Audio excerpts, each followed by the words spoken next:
The royal biographer Duncan Larcombe has said that Harry regrets the fracturing of his relationship with his sister-in-law, the Princess of Wales, Kate.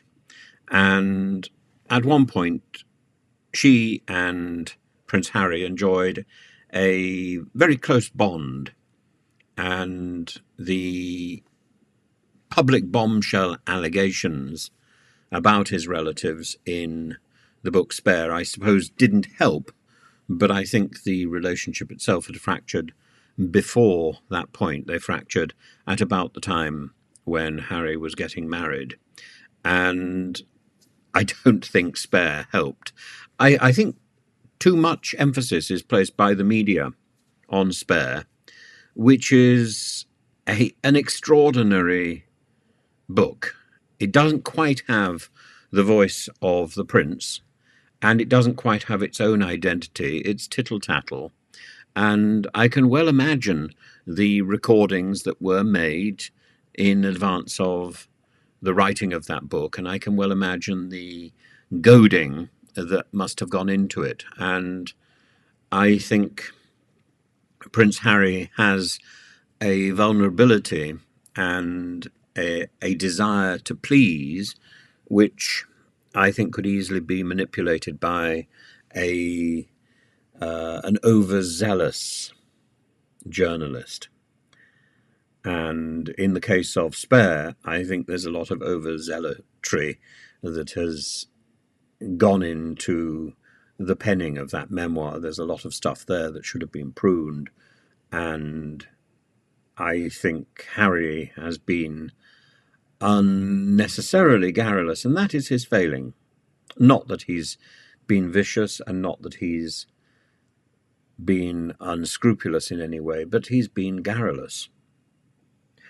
And the contrast between his garrulity and his brother's silence is striking, but his brother is in the heart of the monarchy. His brother is surrounded by courtiers and support, and Harry is out on a limb on his own. And for somebody who hasn't experience of dealing with the wiles of the media, I think Harry has managed to steer a fairly steady course through very bumpy waters, and he should be reeled in with care, caution, and affection by his family. And this rift should be healed. It could be healed very quickly. He wants it to be healed.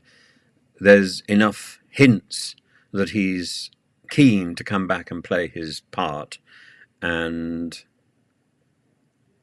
yeah, there's also hints coming out that Prince William and Kate are keen for his children to come back to the UK and to play with the other junior royals as part of a unit.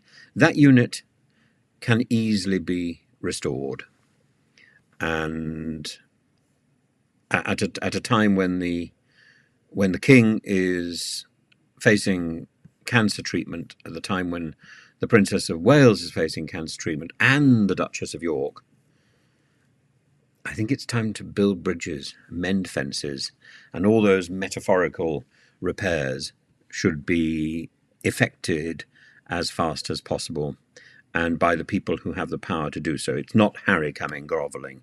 It's the courtiers, and the royal system needs to get its act together and do some serious repair work. Harry is somebody the royal family needs. That's the difference. And while I'm sure there'll be comments saying, oh, Harry's very happy in his life in California. Well, yes, but he's also offered to help, and he could do with the support of the system rather than the constraints of the system. That should be possible to arrange in today's world. It really should.